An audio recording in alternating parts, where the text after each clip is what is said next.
Iran के ballistic missile हमले के बाद इजराइल ईरान पर हमले की तैयारी कर रहा है और ये बात नेतन्याहू को अच्छी तरह पता है कि अगर वो ईरान के संवेदनशील ठिकानों पर हमला करेगा तो ईरान चुप बैठने वालों में से नहीं है और इसलिए उसने अमेरिका से ईरान की बैलिस्टिक मिसाइलों को रोकने के लिए थर्ड एयर डिफेंस सिस्टम की मांग की थी।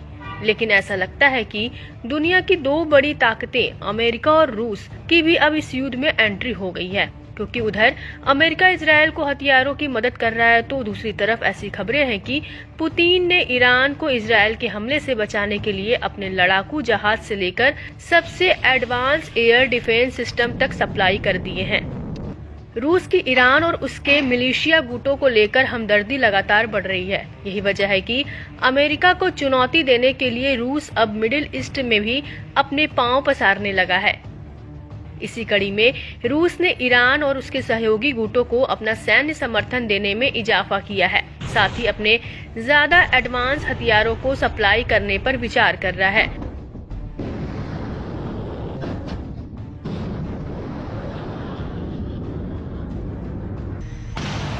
जिससे ईरान और इजराइल के बीच का टकराव और भी बद से बदतर हो सकता है। बताया जाता है कि ईरान ने यूक्रेन युद्ध के लिए रूस को जो ड्रोन और बैलिस्टिक मिसाइलें दी हैं, वे बदले में ज्यादा शक्तिशाली हथियार हासिल करने का एक जरिया भी हो सकता है।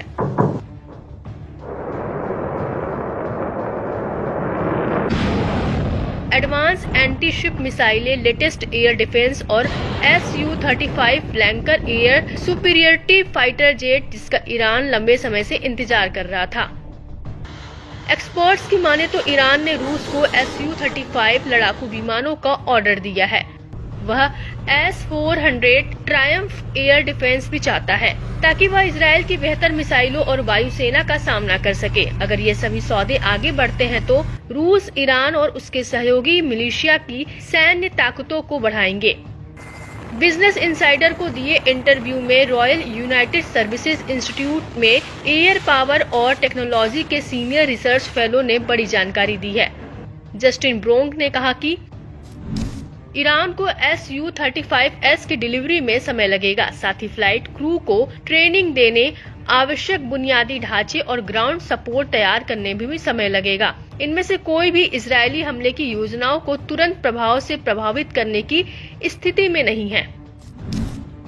बता दें कि इजरायल ने 1 अक्टूबर को हुए ईरानी हमलों का जवाब देने की कसम खाई है। तब से ईरानी मीडिया में दावा किया गया कि रूस ने पहले ही Su-35 का एक स्क्वाड्रन और S-400 की सप्लाई कर दी है। हालांकि ईरानी सेना की ओर से अब तक इस पर कोई पुष्टि नहीं की गई है।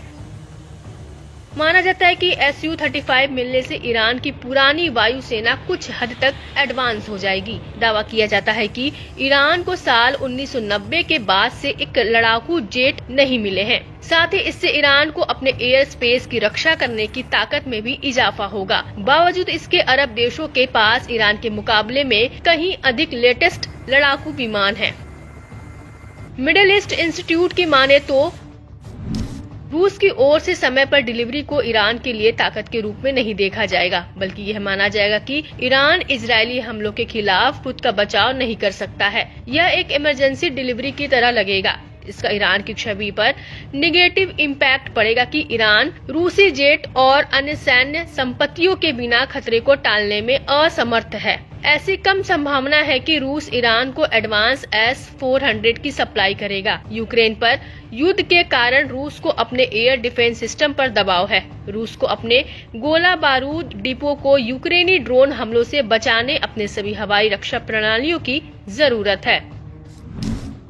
इसके अलावा रूस यमन के हूती विद्रोहियों को एंटी शिप क्रूज मिसाइल की सप्लाई पर चर्चा कर रहा है। P-800 की रेंज 186 मील है और यह रास्ते में समुद्र की सतह को छूते हुए काफी नीचे उड़ान भर सकती है। ये बाकी एंटी शिप मिसाइलों की तुलना में अधिक एडवांस है।